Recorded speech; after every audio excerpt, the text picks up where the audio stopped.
বাচ্চা, তুই সাহস কত বড়! তুই সামান্য 2 টাকা দামের দারোয়ান হয়ে স্যারের গায়ে হাত তুলিস? চুপ, একদম চুপ, কোনো কথা বলবে না। আমি যা করছি ঠিক কাজ করছি। দারোয়ানের বাচ্চা, ছোট লোকের বাচ্চা, একে তো তুই স্যারের গায়ে হাত তুলেছিস, আবার বলছিস আমি যা করেছি একদম ঠিক করেছি। চুপ থাকেন, আপনি একদম চুপ থাকেন, কোনো কথা বলবে না। আপনি যে একটা কথা বলেন না, আপনার গালে থাপ্পড় বসাই দিব। কি বললি তুই? দারোয়ানের বাচ্চা, তুই আমার গায়ে হাত তুলবি? স্যার, আপনি এখনো কেন চুপচাপ এখানে দাঁড়িয়ে আছেন? এই ছোট লোক দারোয়ানের বাচ্চাটাকে ঘাট ধাক্কা দিয়ে অফিস থেকে বের করছেন না কেন?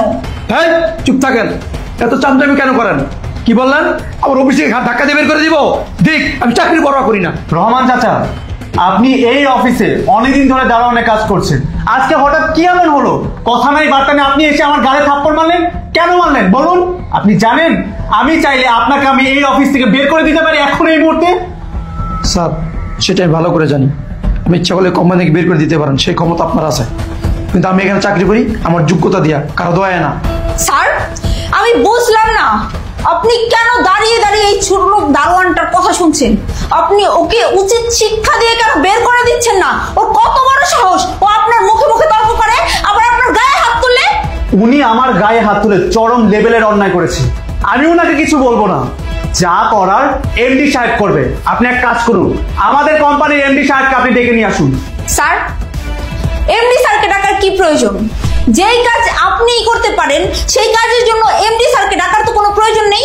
আপনি এখনই এই ছোট লোকের বাচ্চাটাকে উচিত শিক্ষা দিয়ে এই অফিস থেকে বের করে দেন না।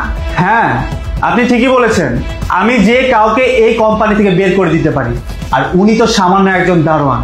তবে এই বিচারটা এমডি স্যারই করবে, কারণ আমি জানতে চাই আমার কি অপরাধ, কোন অপরাধের কারণে একজন দারোয়ান আমার গালে থাপ্পড় মারলো। যান, আপনি এখনই গিয়ে এমডি স্যারকে ডেকে নিয়ে আসুন। জি স্যার, আমি এক্ষুনি গিয়ে এমডি স্যারকে ডেকে নিয়ে আসছি। আর দারোয়ানের বাচ্চা, তোর বিচার আর তোকে শায়েস্তা এমডি স্যার এসেই করবে। কি ব্যাপার দারোয়ান চাচা, আপনি এত বছর ধরে আমাদের কোম্পানিতে কাজ করছেন, আমি আপনাকে যথেষ্ট পরিমাণে সম্মান করি, আপনিও তো আমাকে অনেক ভালোবাসেন। হঠাৎ আজকে কি এমন হলো? আপনি কথা নাই বার্তা নেই আমার গালে থাপ্পড় মারলেন। আমি কি করেছি? আমার অপরাধটা কি? স্যার, আমি আপনার গালে থাপ্পড় মারছি, আমি অন্যায় করছি, অপরাধ করছি, কিন্তু স্যার আপনি বিশ্বাস করেন এছাড়া আমার কোনো উপায় ছিল না। আপনি আমার ক্ষমা করে দেন, মাফ করে দেন স্যার। বুঝলাম না আমি আপনার কথা। একবার আপনি আমার গালে থাপ্পড় মারলেন, এখন বলছেন এছাড়া আপনার কোনো উপায় ছিল না। আপনি কি বলতে চাচ্ছেন? আমি আপনার কোনো কথাই বুঝতে পারছি না। স্যার, আমি যে আপনার গালে থাপ্পড় মারছি শুধু আপনার জীবন বাঁচানোর জন্য স্যার। কি? আপনি আমার গালে থাপ্পড় মেরেছেন আমার জীবন বাঁচানোর জন্য? আপনি ঠিক আছেন তো? আপনার মাথা ঠিক আছে তো? কি বলছেন এসব উল্টাপাল্টা কথা? হ্যাঁ স্যার, আমিও ঠিক আছি, আমার মাথা ঠিক আছে। ওই সময় যদি আপনাকে থাপ্পড় না মারতাম হয়তো আপনি এখানে এখনো দাঁড়িয়ে থাকতে পারতেন না। এত ঘুরিয়ে পেঁচে কথা না বলে ডিরেক্টলি বলুন, কেন আপনি আমাকে থাপ্পড় মেরেছেন? স্যার, আপনার যে পানিটা খাইতে লইছিলেন না, যদি ওই পানিটা আপনি খাইয়ে ফেলাইতেন হয়তো আপনি মারা যাইতেন। কি? এই পানিটা খেলে আমি মারা যেতাম মানে? তাছাড়া কেই বা আমাকে মারতে চাইবে? কে মারতে চায় তাহলে আপনি শোনেন। রুবেল সাহেব, আপনি আমাকে নক করেছিলেন।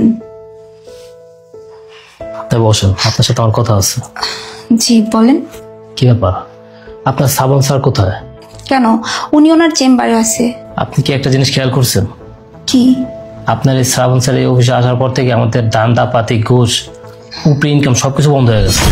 হ্যাঁ রুবেল সাহেব, আপনি একদম ঠিক কথাই বলেছেন। শ্রাবণ স্যার এই অফিসে জয়েন করার পর থেকে উপরি ইনকাম একদম বন্ধ। শ্রাবণ স্যার তো আমাকে তার পার্সোনাল অ্যাসিস্ট্যান্ট বানাই রাখছে, কিচ্ছু করতে পারি না। আমার অবস্থা তো আরো বেশি খারাপ। এতদিন তো ভালোই চলছিলাম, ঘুষ টুস খাইতে পারছি, দান্দানি করতে পারছি, ফ্যামিলি সুন্দর চলছে। কিন্তু গত কয়েকটা মাস যা হইতেছে, ঘুষ টুস দান্দা ইনকাম কিছু করতে পারতেছি না। এইভাবে যদি চলতে থাকে তাহলে তো গোষ্ঠী শুদ্ধ নাকে মরতে হবে। হ্যাঁ রুবেল সাহেব, আপনি একদম ঠিকই বলেছেন। এই লোকটা এই অফিসে জয়েন করার পর থেকে কোনো ধান্দাপাতি হচ্ছে না। আপনি কি চান না শ্রাবণ স্যার যেন এই অফিসে না থাকে? আরে হ্যাঁ, আমি তো এটা মনে প্রাণে চাই, কিন্তু উনি তো বসের বিশ্বস্ত লোক, ওনাকে কিভাবে বের করব? হ্যাঁ, সেটা তুমি খুব ভালো করে জানি। শ্রাবণ স্যার হচ্ছে বসের একদম বিশ্বস্ত লোক, ওনাকে এভাবে অফিস থেকে বের করে দেওয়া যাবে না। উনি তো হচ্ছেন নীতিবান অফিসার। আচ্ছা রুবেল সাহেব, তাহলে এখন কি করণীয়? উনি এই অফিসে থাকলে তো আমাদের ধান্দাপাতি সব বন্ধ হয়ে যাইবে। আপনি কি চান শ্রাবণ স্যারকে এখান থেকে সরাই দিই? চাই তো, কিন্তু কিভাবে? শোনেন, আমি একটা প্ল্যান করছি।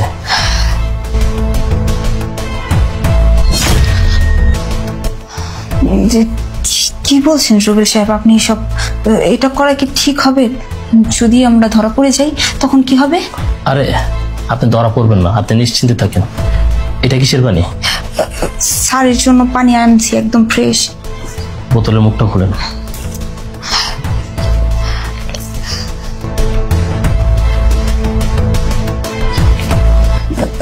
রুবেল সাহেব, আপনি যা করছেন ভেবে করছেন তো? আমার না খুব ভয় লাগছে। আরে আপনার ভয় কিসের? আমি যা করতেছি ভেবে চিন্তে করতেছি। বোতলটা আগান।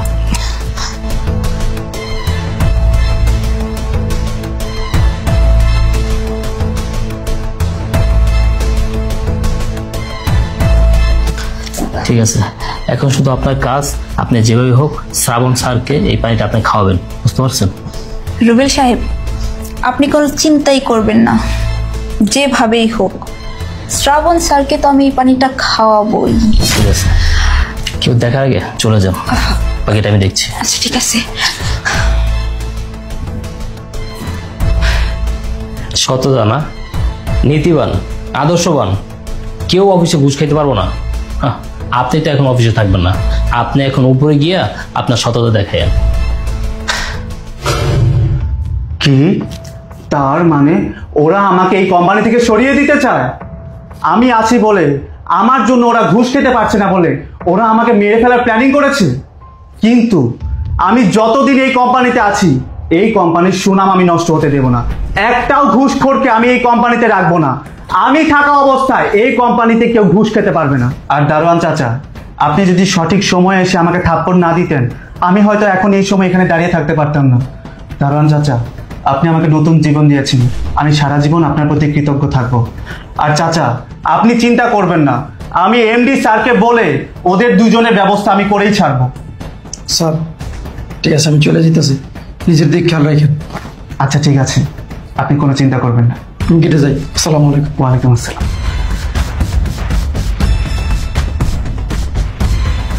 আমার আশেপাশের লোকগুলোই, যাদেরকে আমি এত বিশ্বাস করি, ভালোবাসি, তারাই কিনা আমাকে মেরে ফেলা প্ল্যানিং করেছে। মালিক আমাকে এই কোম্পানির দায়িত্ব দিয়েছে, আমি থাকা অবস্থায় এই কোম্পানির সুনাম আমি নষ্ট হতে দেব না। তাতে যদি আমার জীবন যায় তো যাবে।